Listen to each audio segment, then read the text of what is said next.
Hi Techions, this is Kumar and welcome to lecture number 5. Last class में हमने कुछ terms discuss की थी. आज हम उन्हीं टर्म्स को प्रैक्टिस करेंगे. So are you ready for that? Here it is. First question is the principal focus of a concave mirror is.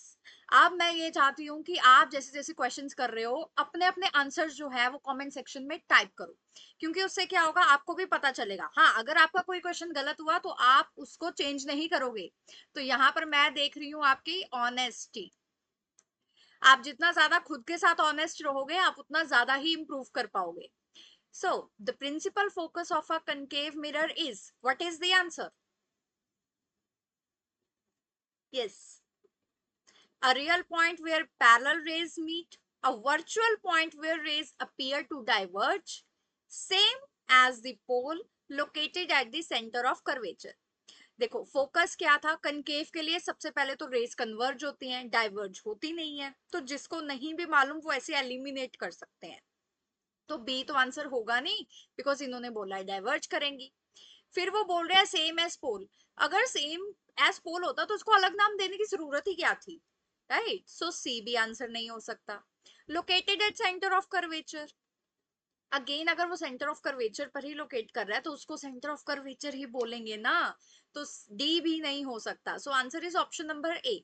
But वैसे भी आपको पता होना चाहिए कि अगर आपके पास एक कनकेव मिरर है जैसे कि ये, एंड आपको प्रिंसिपल फोकस बताना है, तो अगर हमारे पास इंफिनिटी से कुछ रेज आ रही हैं एंड वो एक पॉइंट पर कन्वर्ज कर जाएं, उसको हम बोलते हैं प्रिंसिपल फोकस. क्या मुझे बताओगे कि फोकस एंड पोल के बीच का जो डिस्टेंस है उसको क्या कहते हैं? Yes, distance between focus and pole. Come on, write in the comment section. Yes, very good.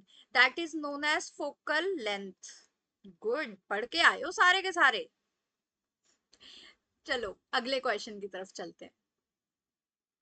Principal focus of a convex mirror, पहले था कनकेव अब है कन्वेक्स. अब देखो यहाँ पर क्या है, real point where rays meet. Convex mirror में हमेशा हमारे पास क्या आता है, सबसे पहले तो रेज डाइवर्ज होती हैं, राइट? एंड वो भी मिरर के पीछे होती हैं, तो वो एक वर्चुअल इमेज जो है वो क्रिएट करता है. तो रियल पॉइंट तो वो नहीं है, वो एक वर्चुअल पॉइंट है जो एग्जिस्ट करता है. तो ऑप्शन ए नहीं हो सकता. A virtual point, very right, from which rays appear to diverge. So option B is correct. पर बाकी के ऑप्शंस भी पढ़ते हैं. सेम है centre of curvature, no. At infinity, no. Rays infinity से आ रही हैं, वो पॉइंट इंफिनिटी पर नहीं है.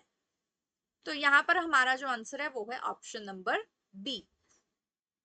तो अगर हमारे पास ये कन्वेक्स मिरर है एंड ऑब्जेक्ट हमारा इंफिनिटी पे है, रेज आएंगी पैरेलल, नो चेंज. हम ये लगा रहे हैं कि ये वो पॉइंट है जहां से रेज डाइवर्ज कर रही है. तो वो पॉइंट जहां से रेज डाइवर्ज कर रही है उसको हम बोलते हैं फोकस. एंड फोकस एंड पोल के बीच का जो डिस्टेंस है उसे हम क्या बोलते हैं? Focal length. Very good, good kids. Next is if radius of curvature of concave mirror is 40 centimetre. अब देखो उन्होंने आर दे दिया है आपको 40 सेंटीमीटर एंड उन्होंने आपको दिया है कनकेव मिरर. अब उन्होंने पूछा है कि फोकल लेंथ क्या है. बताओ बताओ. सबसे पहले ये बताओ कि कौन सा फॉर्मूला यूज करेंगे. चलो, यस, एक ही फॉर्मूला किया था हमने last time, that is R is equals to 2f. चलो, जिनको अब नहीं पता था अब तो तुम्हें आंसर निकालना पड़ेगा. यस, हमें फोकस निकालना है, that is equals to R by 2. तो आर हमारे पास है 40 सेंटीमीटर डिवाइड बाय 2, सो हमारे पास फोकल लेंथ आ गई 20 centimetre. So option B is correct. अब मुझे एक और क्वेश्चन का आंसर बताओ. ये तो हमने कनकेव मिरर के लिए कर लिया. अगर सेम ही क्वेश्चन आया बट यहाँ पर अब हमने कन्वेक्स मिरर को यूज किया, तो क्या हमारा आंसर सेम रहेगा या हमारा आंसर डिफरेंट आएगा? और अगर डिफरेंट आएगा then what will be the answer?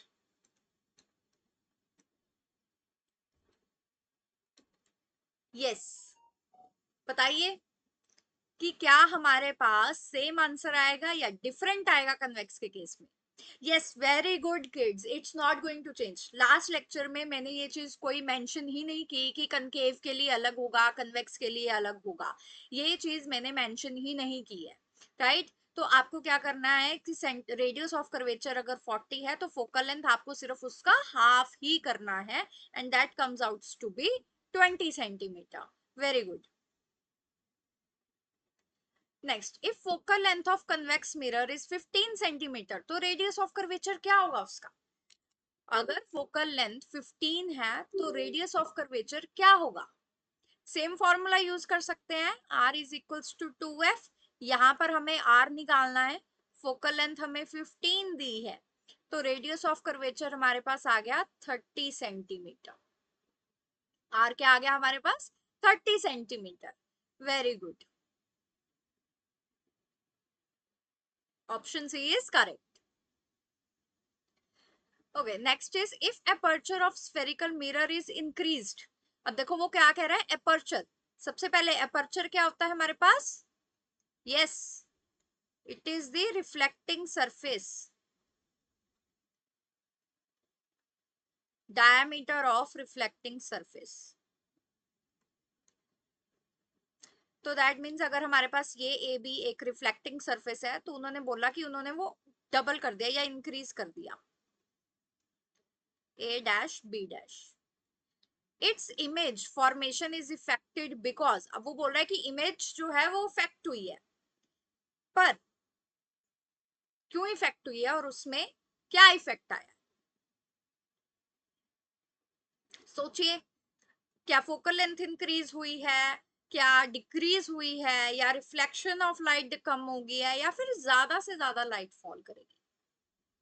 Yes, हमने ये क्लास में डिस्कस किया था, तो अगर आपने लेक्चर को बहुत ध्यान से सुना है तो आपको पता होगा कि एज सच उस पर्टिकुलर मिरर में ना फोकल लेंथ चेंज होगी, ना सेंटर ऑफ कर्वेचर चेंज होगा, ना रेडियस ऑफ कर्वेचर चेंज होगा, कुछ भी चेंज नहीं होगा उसमें।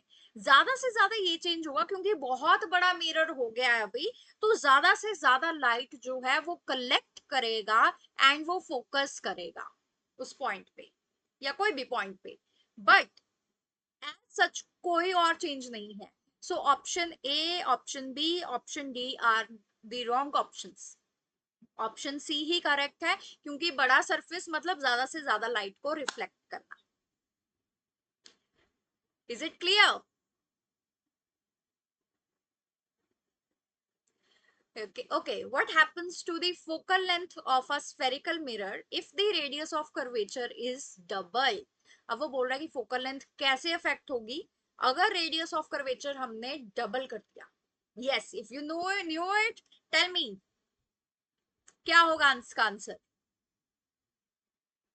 ओके, जिन बच्चों को अभी तक इसका आंसर समझ में नहीं आया, मैं आपको बताती हूँ कि आपको अगर कोई ऐसा क्वेश्चन आता ना, अपनी तरफ से कोई वैल्यू ले। अब उसने बोला है कि फोकल लेंथ कैसे चेंज होगी अगर रेडियस ऑफ कर्वेचर डबल कर दिया, मैंने अपनी तरफ से ले लिया कि 10 सेंटीमीटर था। अब 10 सेंटीमीटर के हिसाब से मेरा जो फोकस है, फोकल लेंथ है, वो कितना आना चाहिए, 5 सेंटीमीटर आना चाहिए। अगर मैंने इसको डबल कर दिया, that is 20 centimetre, which is basically 2 into 10 centimetre. तो यहाँ पर मेरा, अब ऊपर से नहीं करना, यहाँ से आर डैश से तुम्हें फोकल लेंथ निकालना है, तो वो कितना आ जाएगा, half of it which is 10 centimetre. अब इसको तुम 2 इंटू 5 सेंटीमीटर भी तो लिख सकते हो। 5 सेंटीमीटर क्या है, एफ के बराबर है, तो एफ डैश इज 2f। मतलब नई जो फोकल लेंथ है वो पुराने के डबल है। तो अगर तुमने रेडियस ऑफ कर्वेचर को डबल कर दिया तो फोकल लेंथ भी डबल हो जाएगी। So option B is the correct option. I hope ये सबको क्लियर हो गया होगा। अब ये तो था कि अगर आपको वैल्यूज लेके करना है, आप यही सेम चीज सिर्फ और सिर्फ वेरिएबल्स लेके या फिर बेसिकली आर एंड एफ को लेके भी सॉल्व कर सकते हो। Okay, moving to the next question. अब उसने फोकल लेंथ दे दिया है कि 25 सेंटीमीटर है कनकेव मिरर का। अब वो बोल रहे सेंटर ऑफ कर्वेचर कहां पर है। सोचो, हमने focal length of radius of curvature का हमने रिलेशन देखा है, सेंटर ऑफ कर्वेचर कहां से आ गया। थिंक, डायग्राम को अपने दिमाग में लेके आओ, मैंने बोला जैसे डायग्राम दिमाग में आएगी चीजें इजी हो जाएंगी।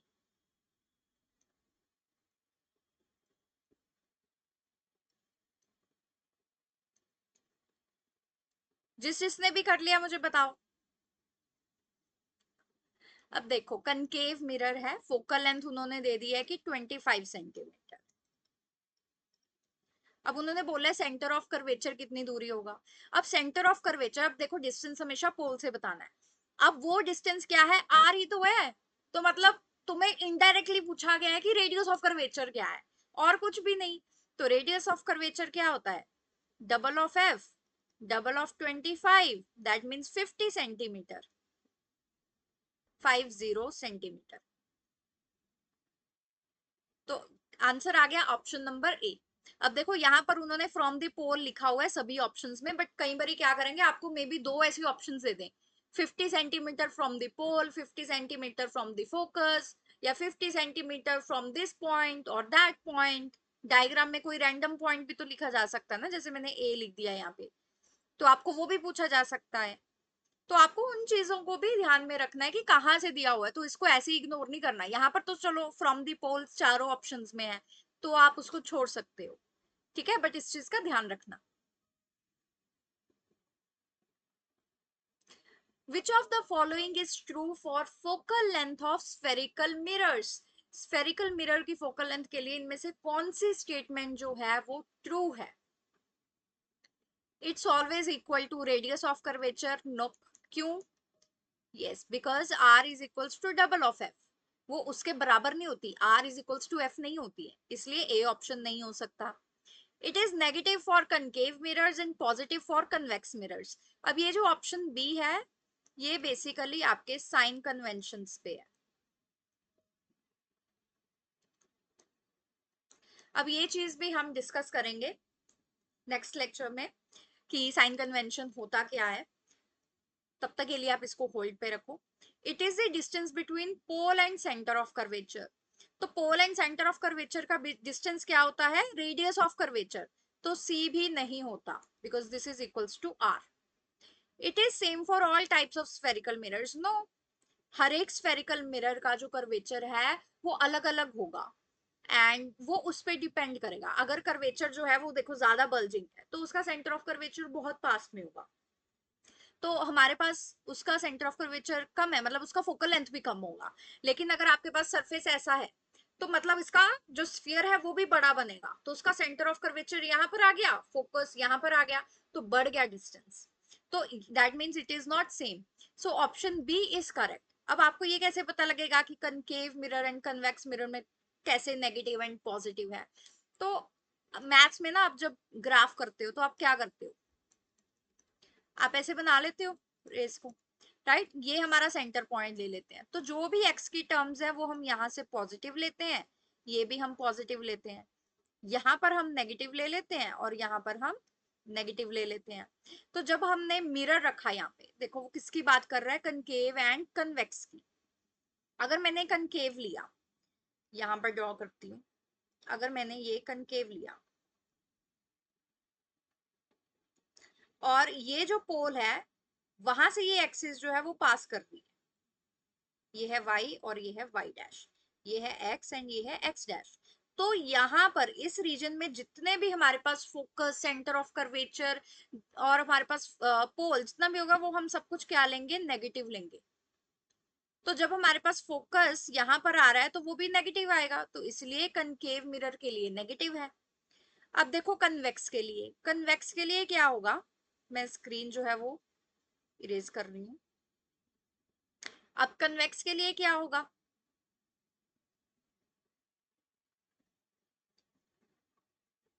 अब हमने लेना पोल ही है। पोल में क्या होता है हमारे पास,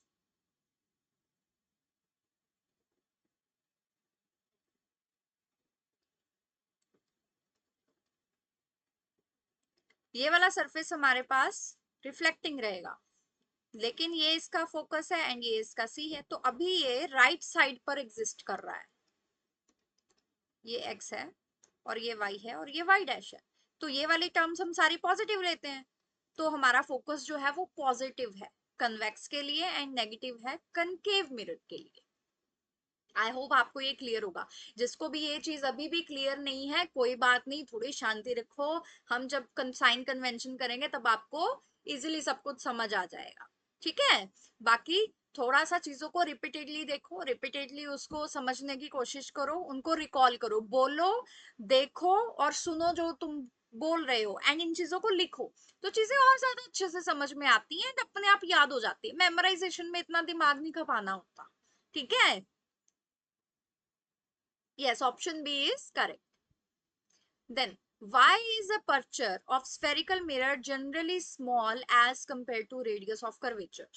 Yes, सोचो कि जो अपर्चर है, अपर्चर क्या है, रिफ्लेक्टिंग सरफेस। वो बोलते हैं वो रिफ्लेक्टिंग सरफेस हम इतना छोटा क्यों लेते हैं, लेकिन जो उसका रेडियस ऑफ कर्वेचर है वो हम बहुत बड़ा लेते हैं। क्यों, ऐसा क्यों करते हैं? वेल मैं आपको बताती हूँ इसका reason. It is to minimise the spherical aberration. अब स्फेरिकल एब्रेशन क्या होता है? अब आपके पास जितना बड़ा जैसे सरफेस रहेगा, है ना, अब ये तो है कि वो उतनी ज्यादा लाइट फॉल करेगा। अब जितनी ज्यादा लाइट जो है वो उसको फॉल करवाएगा, या जितनी ज्यादा लाइट कलेक्ट करेगा, आपकी इमेज उतनी अच्छी बननी चाहिए। बट इतना बड़ा मिरर बनाना वो हमारे लिए पॉसिबल नहीं है विद परफेक्शन।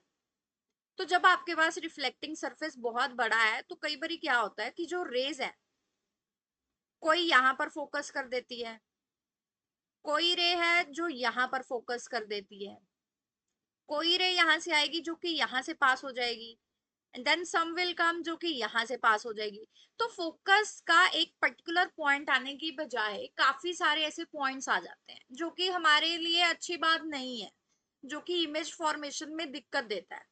तो इसलिए हम क्या करते हैं, हम हमारा जो रेडियस ऑफ कर्वेचर है उसको बड़ा रखने की कोशिश करते हैं, एंड जो हमारा अपर्चर है उसको हम छोटा रखने की कोशिश करते हैं, ताकि हमारी जो इमेज की शार्पनेस है वो बढ़ सके। क्योंकि बड़ा मिरर है वो इमेज वो रेज ज्यादा कलेक्ट करेगा, लेकिन इमेज की शार्पनेस किस चीज से डिपेंड करती है कि कितनी ज्यादा रेज उस पर्टिकुलर पॉइंट पे फोकस करती है, तो उतने ही ज्यादा बेटर हमें इमेज मिलेगी। सो आई होप आपको ये वाला जो पॉइंट है वो क्लियर होगा। So that was it for today. I hope आप सबको जितने भी टर्म्स हैं अब वो अच्छे से याद होगी होंगी। See you in the next class.